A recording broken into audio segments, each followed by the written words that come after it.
नमस्कार दोस्तों, आप सभी को धनतेरस की हार्दिक शुभकामनाएं। आपके जीवन में सुख शांति समृद्धि ऐश्वर्य वैभव का ये कारण बने।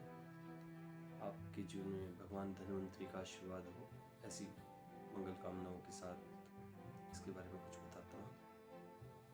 भगवान धन्वंतरी का जन्म आज के दिन हुआ था, तो ऐसी मान्यता है हमारी कि भगवान धन्वंतरी समुद्र मंथन से जब बहुत सारी उत्पत्ति हुई थी तो उसमें भगवान धन्वंतरी भी हुए। इनके एक हाथ में कलश जिसमें अमृत भरा हुआ था, दूसरे हाथ में आयुर्वेद की किताब जिसमें आयुर्वेद के बारे में खजाना था। तो ऐसी मान्यता है कि भगवान धन्वंतरी उस समय से आयुर्वेद के जनक के रूप में हमारे बीच में हम भगवान धन्वंतरी का जन्मदिन धनतेरस के रूप दिन मनाते हैं। इस बार धनतेरस 2 तिथियों में 22 और 23 में मनाई जा रही है। ये चर्चा हम किसी और दिन करेंगे कि ग्रहों का ऐसा क्या चक्कर है कि हम 2 दिन ज्यादातर त्योहार हिंदू मनाते हैं। पर सबसे अच्छी बात है कि इसके बारे में जानना कि भगवान धन्वंतरी का जन्मदिन हमारे लिए क्यों इम्पोर्टेंट है, क्यों हम इसको धन से जोड़कर देखते हैं, क्यों इस दिन हम मान्यताओं के अनुसार ऐसी अभिलाषा करते हैं कि घर में सोना चांदी और बर्तन अपने धन सामर्थ्य अनुसार जो खरीदते हैं उससे हमारे घर में सुख शांति और समृद्धि आए, धन की बरसात हो। तो हमारी मान्यताएं जो हिंदू धर्म में परोक्ष रूप से हमें बताई गई हैं, उनका कहीं ना कहीं वैज्ञानिक आधार है। सबसे पहला, भगवान धन्वंतरी का आयुर्वेद के साथ आना और दूसरे हाथ में अमृत का होना, ये डायरेक्टली हमें दर्शाता है कि आयुर्वेद के द्वारा हम जीवन को अमृत में बना सकते हैं। भगवान धन्वंतरी का जन्मदिन मनाने का तात्पर्य हमारे जीवन में आयुर्वेद के स्थान का सिमरन करना है। आयुर्वेद अपने समय से ही हमेशा से स्वयंभू स्थापित है।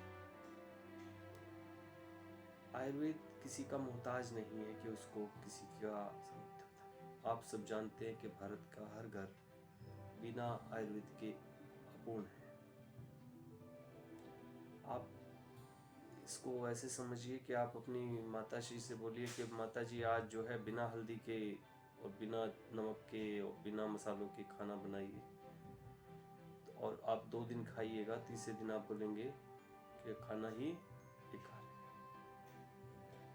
तो आयुर्वेद हमारे जीवन का सबसे महत्वपूर्ण हिस्सा है। कोरोना काल में भी आयुर्वेद ने जो चमत्कारिक ढंग से हमें फायदे पहुंचाए हैं, हम सभी उसके साक्षी हैं। कोरोना काल में जो दवाइयों का बेहतरीन असर हमें आयुर्वेद के रूप में मिला, उसी ने हमारे करोड़ों जानें बचाई। स्वयं मैं भी अपने परिवार में इसका एग्जाम्पल। तो अब फिर ये धन में मानवीय धन सोना चांदी कहाँ से आए?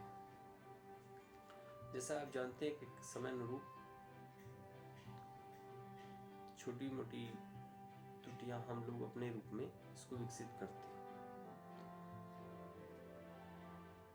हम इसको त्रुटि के रूप में न देख के इसको देखते हैं कि ये मानव की एक चाहत है, जहाँ पे वो कुछ ज़्यादा कुछ और ज़्यादा की चाहत रखता है। सबसे पहला इम्पोर्टेंट पर्सपेक्टिव जो इसमें आया ध्यान में, वो ये था, जब हम ईश्वरीय धन को पाते हैं तो हम मानवीय धन की तरफ और अच्छे मन से दौड़ सकते हैं, कर सकते हैं, उसको पाने की चाहत को पूर्ण कर सकते हैं।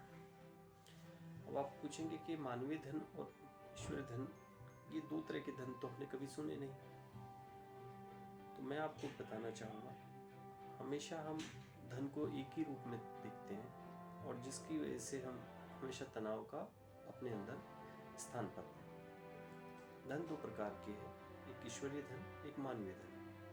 ईश्वरीय धन हमारी सेहत से जुड़ा है, हमारी शांति से जुड़ा है, हमारे सामर्थ्य से जुड़ा है। मानवीय धन हमारे मेटेरियलिस्टिक से जुड़ा है, जिसमें हम सभी जो मानवीय धन है उनको पाते हैं, चाहे वो कागज का हो, करेंसी, या किसी और रूप में। धन जब बात करेंगे तो न्यूट्रल वे में हम मानवीय रूप में मानवीय धन की ही अभिलाषा करते हैं, ईश्वरीय धन की कामना नहीं करते। पर यह आपको जानना चाहिए, बिना ईश्वरीय धन के कोई भी मानवीय धन की कोई कीमत नहीं। अगर आप ईश्वरीय धन के साथ साथ मानवीय धन कमाना चाहते हैं तो आपका जीवन सार्थक होगा। अगर आप मानवीय धन की अभिलाषा तो करते हैं पर ईश्वरीय धन को ठुकराते हैं, तो आप जीवन में धन कमाने के बाद भी कोई कामना अपने शरीर के फायदे के लिए नहीं कर सकते। आप देखते हैं कई लोग जीवन में बहुत धन तो कमाया पर शरीर से खराब थे, कमजोर हो गए, क्योंकि ईश्वर से उन्होंने धन की जो कामना थी वो नहीं की। तो आयुर्वेद हमारा, भगवान धन्वंतरी का जो आशीर्वाद है हमें ज्ञान रूप में धन, जो प्रकृति समाहित ज्ञान है, वो हमारे पास व्यापक रूप में है, इतना डिटेल में है कि हर चीज़ जो अभी भी हमारे अंग्रेजी दवाइयों से टच नहीं है, वो भी हमारे इसमें बहुत अच्छी तरह से इलाज विद्यमान है। अब आप कहेंगे ऐसा आपको कैसे लगता है? स्वयं मैंने भी कई एग्जाम्पल इसमें जो है देखे हैं जीवन में, कि जिसका हम उपयोग करके, थोड़े से उपयोग से, थोड़ी सी अपने जीवन में बहुत सारे बदलाव कर सकते हैं। ये वीडियो बहुत लंबा हो जाएगा, तो आज का जो तात्पर्य था स्पेशल इसका बनाने का, वो ये था कि भगवान धन्वंतरी के जन्म दिवस पर मैं आप सभी को हार्दिक मंगल कामनाओं का बधाई दूँ। ईश्वर से आपके लिए प्रार्थना करूँ कि आप सभी जो मेरे से जुड़े हैं उन सभी को हार्दिक अभिनंदन। आप सबके जीवन में भगवान धन्वंतरी का आशीर्वाद हो, ईश्वर आप पे अपनी कृपा करें। जय हो।